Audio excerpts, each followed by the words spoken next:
दोस्तों, मैं सरला Yadav SY Hindi platform पर एक बार फिर से आप सभी का आर्थिक अभिनंदन करती हूं। और आज हम आए हैं फिर से एक नए टॉपिक के साथ, और टॉपिक का नाम है विद्यापति। विद्यापति की पदावली ही ज़्यादा फेमस है, तो इसके बारे में आज हम पढ़ेंगे। और यहाँ से एक दो क्वेश्चन ज़रूर पूछा जाता है एग्ज़ाम में, चाहे वो एस्टेट हो, चाहे HSC स्क्रीनिंग हो, चाहे HPSC हो। एक क्वेश्चन यहाँ से ज़रूर आता है। TGT PGT एस्टेट हर तरह के एग्ज़ाम में ये इम्पोर्टेंट है। और इनकी जो रचना है, प्रमुख रचना जो है, उसका नाम है पदावली। तो आज हम विद्यापति के बारे में पढ़ेंगे। बहुत ही छोटी सी वीडियो होगी, छोटे छोटे टॉपिक होंगे, छोटी छोटी वीडियो होंगी। तो आदिकाल के अंतर्गत ही पढ़ेंगे हम विद्यापति को, अमीर खुसरो को, और हम पढ़ेंगे काल विभाजन। काल विभाजन भी हम इसी के अंदर पढ़ेंगे। 3 टॉपिक हमारे हो चुके हैं सारे, जो जैन साहित्य है, नाथ साहित्य है, और सिद्ध साहित्य है। ये तीनों हम पढ़ चुके हैं, ये तीनों हो चुके हैं। जिस बच्चे ने भी वीडियो नहीं देखी है वो वीडियो देख लें। और अब हम पढ़ेंगे विद्यापति। विद्यापति जी के बाद हम पढ़ेंगे काल विभाजन, क्योंकि काल विभाजन के थोड़ी सी एक दो वीडियो बन जाएंगी, क्योंकि अनेक कवियों ने अपने अपने तरीके से काल विभाजन किया है। तो हम उसको नेक्स्ट वीडियो में चर्चा करेंगे। आज की वीडियो में हम पढ़ेंगे विद्यापति। तो आदिकाल में, ये भी आदिकाल के अंतर्गत आते हैं। आदिकाल में विद्यापति रचना काल है इनका 1403 ईस्वी। जैसे श्रृंगारी कवि भी हुए हैं। तो आपसे पूछे कि विद्यापति किसके लिए ज़्यादा प्रसिद्ध हैं, तो इन्होंने जो पद लिखे हैं वो श्रृंगार परक ज़्यादा लिखे हैं, तो इन्हें श्रृंगारी कवि कहना ज़्यादा उचित है। और इन्होंने मैथिली भाषा में पदावली की रचना की। मोस्ट इम्पोर्टेंट लाइन है कि विद्यापति ने जो पदावली लिखी वो कौन सी भाषा में लिखी। तो सभी को पता है कौन सी भाषा में लिखी, मैथिली भाषा में। रचना काल क्या है इनका, 1403। कौन से काल के कवि हैं, आदिकाल के कवि। किस प्रकार के कवि हैं, श्रृंगारी कवि। तो इस तरह से हम याद रखते जाएंगे।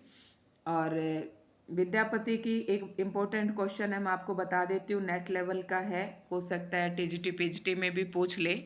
विद्यापति की जो पदावली है उसे निराला जी ने क्या कहा है, नागिन की लहर। नागिन की लहर कहा है, नागिन की लहर कहा है। इम्पोर्टेंट क्वेश्चन है।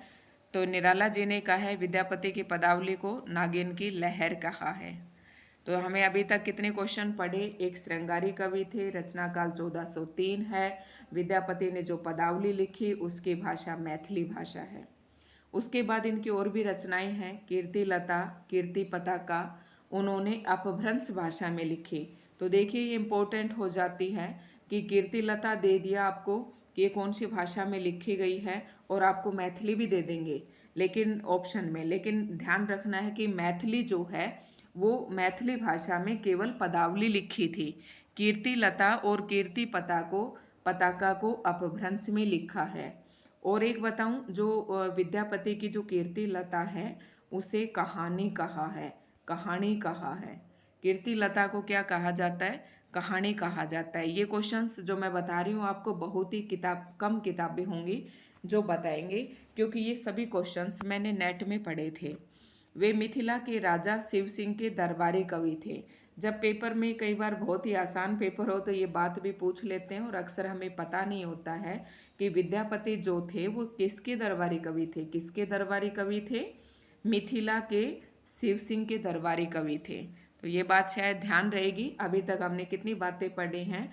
आदिकाल के जो विद्यापति हैं उनका रचना काल 1403 है, श्रृंगारी कवि हैं, और पदावली की जो रचना की उन्होंने मैथिली भाषा में की। कीर्ति लता और कीर्ति पताका को अपभ्रंश भाषा में लिखा। वे मिथिला के शिव सिंह के दरबारी कवि थे। इम्पोर्टेंट बातें हैं बच्चों, हर एक लाइन के अंदर हर एक क्वेश्चन बनता जाएगा। इतना इम्पोर्टेंट और बहुत ही छोटा कंटेंट मैं आपके लिए लेकर आई हूँ, और इम्पोर्टेंट है जो। वैसे तो बुक्स में बहुत ज़्यादा कंटेंट रखा है, लेकिन उसमें मेरा विश्वास नहीं है कि बच्चों को कंटेंट इतना दे कि हर लाइन में क्वेश्चन बने, और बनता भी है। आप पीछे के क्वेश्चंस उठाकर देखिए। ये क्वेश्चन अब मैं ये जो लाइन पढ़ूंगी, इस क्वेश्चन का आपको हर एक पेपर में ज़्यादातर ये इस टाइप का क्वेश्चन मिल जाता है कि विद्यापति को मैथिल कोकिल, कवि शेखर, अभिनव जयदेव के नामों से भी जाना जाता है। तो आपसे पूछे कि विद्यापति को किस किस नाम से जाना जाता है? मैथिल कोकिल। मैथिल कोकिल क्यों कहते हैं? क्योंकि उन्होंने पदावली की रचना मैथिल में की। कवि शेखर, अभिनव जयदेव के नामों से भी जाना जाता है। अब अभिनव जयदेव के नाम से कई लोग ये सोच जाते हैं कि हो सकता है जयदेव के दरबारी कवि हों ये, लेकिन जयदेव के दरबारी कवि नहीं है, शिव सिंह के दरबारी कवि हैं, जो कहाँ के थे? मिथिला के थे। ठीक है। नेक्स्ट क्वेश्चन है, विद्यापति शैव थे। ये क्वेश्चन भी बहुत पूछा जाता है कि विद्यापति मूलतः क्या थे? शैव थे, अर्थात वो शैव धर्म में उनका विश्वास था तथा उनकी पदावली में भक्ति एवं श्रृंगार का समन्वय दिखाई पड़ता है। मतलब भक्ति और श्रृंगार को एक साथ, समन्वय मतलब एक साथ, मिलता जुलता रूप दिखाई पड़ता है। विद्यापति ने नायिका की वह संधि का मनोरम चित्रण किया है।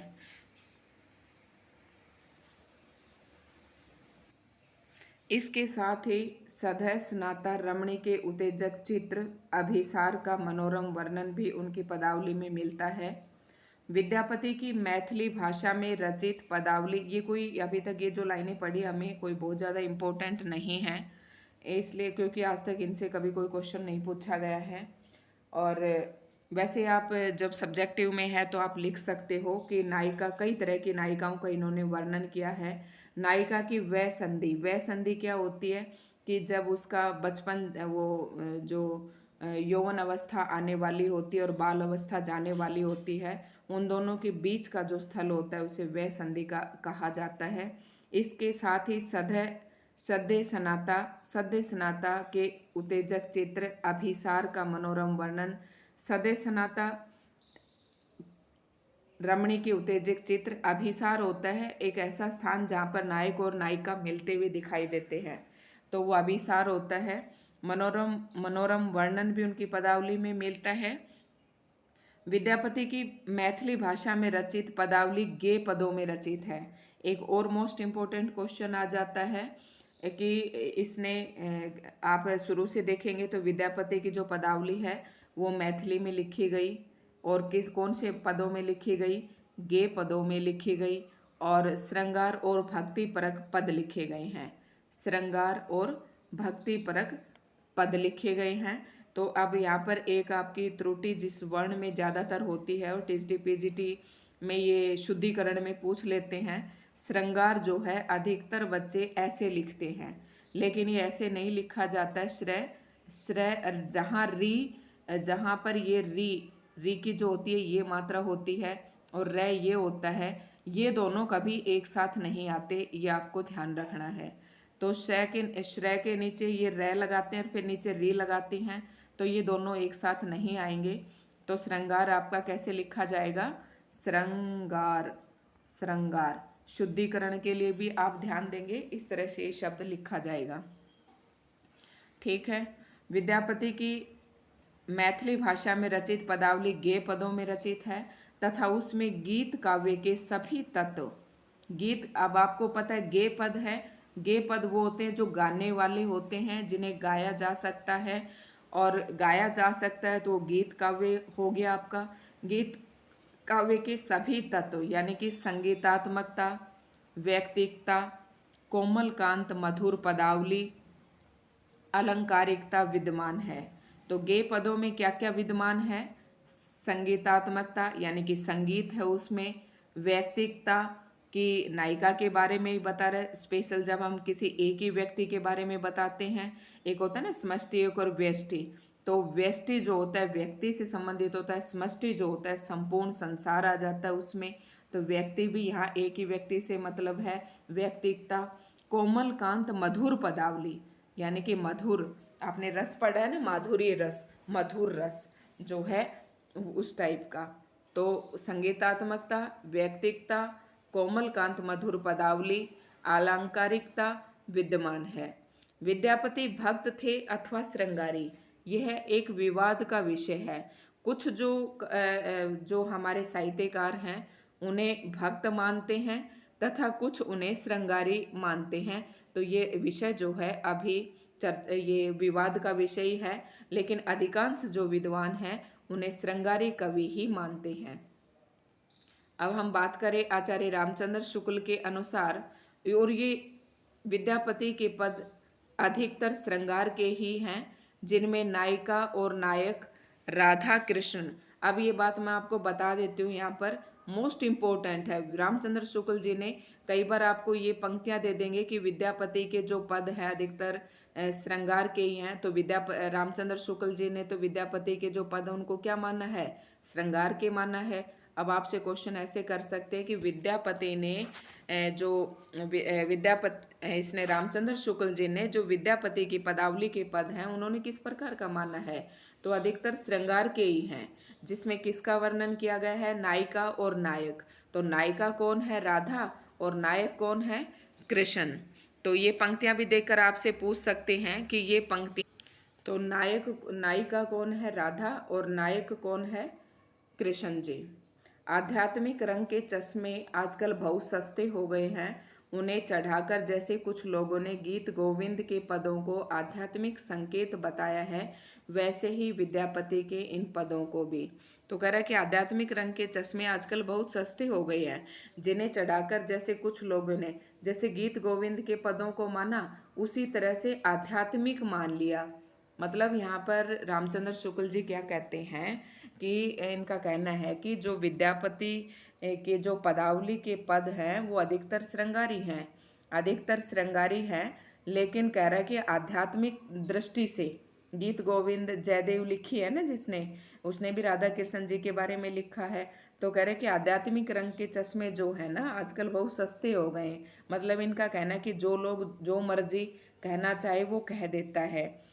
तो ये संकेत है, उन्हें चढ़ाकर जैसे कुछ लोगों ने गीत गोविंद के पदों को आध्यात्मिक संकेत बताया है, वैसे ही विद्यापति के इन पदों को भी बता दिया उन्होंने। मतलब क्या बता दिया उन्होंने? आध्यात्मिक बता दिया। वैसे रामचंद्र शुक्ल जी कहते हैं कि विद्यापति के जो पदावली है उसमें जो पद हैं वो ज़्यादातर श्रृंगारी हैं। तो ये जो पंक्तियां हैं भाई इनको ध्यान रखना, आध्यात्मिक रंग के चश्मे आजकल बहुत सस्ते हो गए हैं। इस लाइन से आपको ये सारी लाइनें याद हो जाएंगी और इसके बारे में आपसे क्वेश्चन पूछेंगे कि ये पंक्तियां किसने कही हैं। ये बात किसने कही? तो किसने कही? आचार्य रामचंद्र शुक्ल जी ने कही।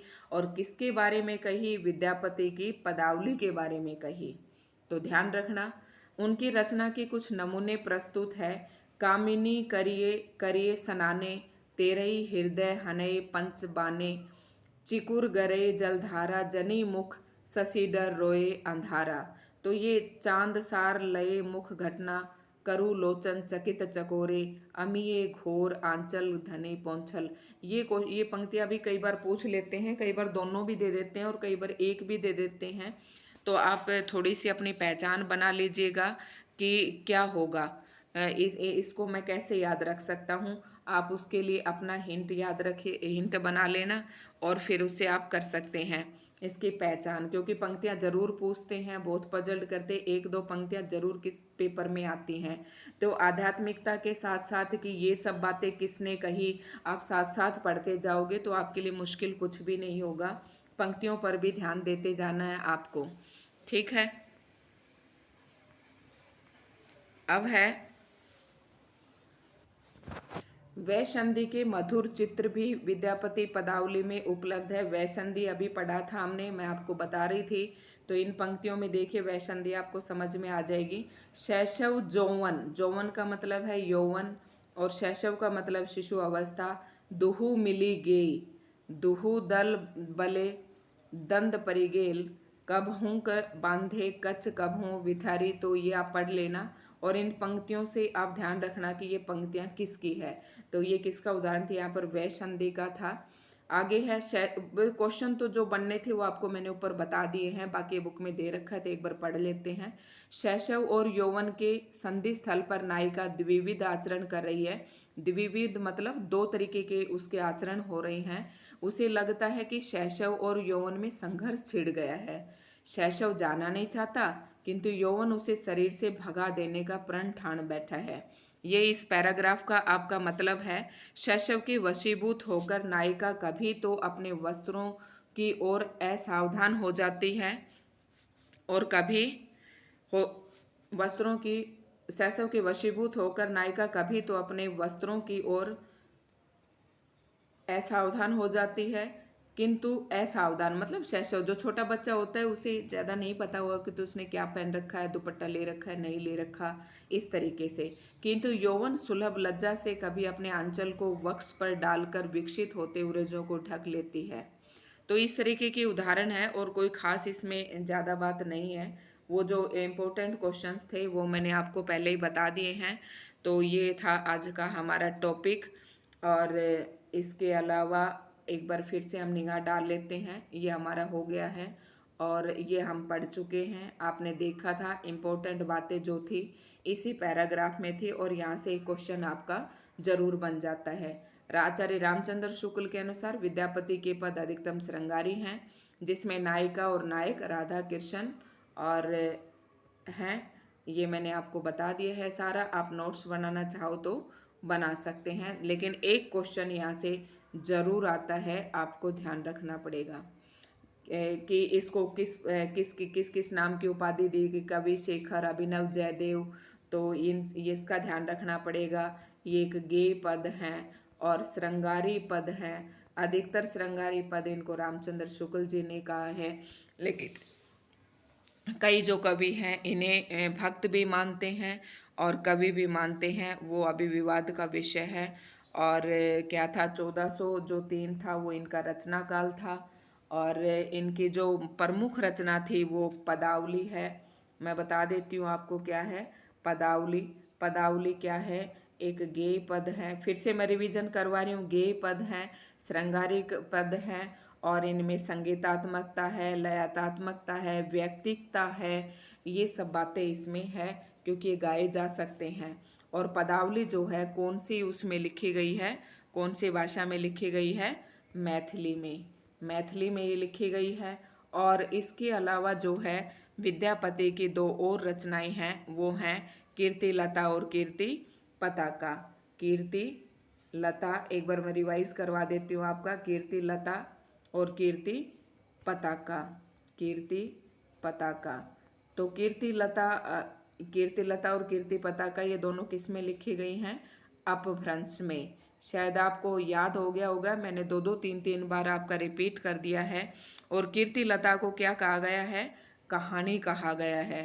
कीर्ति लता को क्या कहा गया है, कहानी। आप याद ऐसे कर सकते हो कि लता जो है क्या सुनाती है, कहानी सुनाती है, कहानी सुनाती है, कहानी कहा गया है। और कि इसको विद्यापति की जो पदावली को नागिन की लहर किसने कहा है, नागिन की लहर किसने कहा है, नागिन की लहर।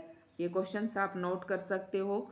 नागिन की लहर किसने कही है, निराला जी ने। तो ये थे सब इम्पोर्टेंट क्वेश्चंस विद्यापति जी के बारे में। शायद सभी को समझ में आ गए होंगे। और वीडियो अच्छी लगी हो तो लाइक, शेयर एंड सब्सक्राइब ज़रूर करें। धन्यवाद।